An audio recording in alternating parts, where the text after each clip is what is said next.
ताडकळस जिल्हा परिषद सर्कलमधून डॉक्टर दिगंबर डोनरपल्ले अपक्ष मैदानात. ताडकळस जिल्हा परिषद सर्कलमधून डॉक्टर दिगंबर डोनरपल्ले यांनी भारतीय जनता पार्टीकडून उमेदवारी मिळावी म्हणून उमेदवारी अर्ज दाखल केला होता. मात्र पक्षाकडून उमेदवारी न मिळाल्याने जनतेचा आवाज होऊन व ताडकळस सर्कलच्या विकासासाठी त्यांनी अपक्ष निवडणूक लढवण्याचा निर्णय घेतला आहे.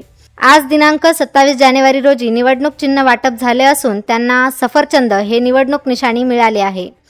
त्यांच्या निर्णयाला ताडकळस व ताडकळस सर्कलमधून उत्स्फूर्त प्रतिसाद मिळत असून नागरिकांमध्ये सकारात्मक चर्चा रंगली आहे. मी डॉक्टर दिगंबर सखाराम डोनरपल्ले बलशेकर. मला इलेक्शन कमिशनने सफरचंद हे चिन्ह दिलेलं आहे आणि ते चिन्ह मी सर्व ताकदीनिशी लढवणार आहे. माझ्यासोबत सर्व समाज आहे, सर्व जाती धर्माचे लोक माझ्यासोबत आहेत. सर्व जनतेने मला निवडून द्यावं आणि चांगली फळं खावे. सफरचंद खा, निरोगी राहा.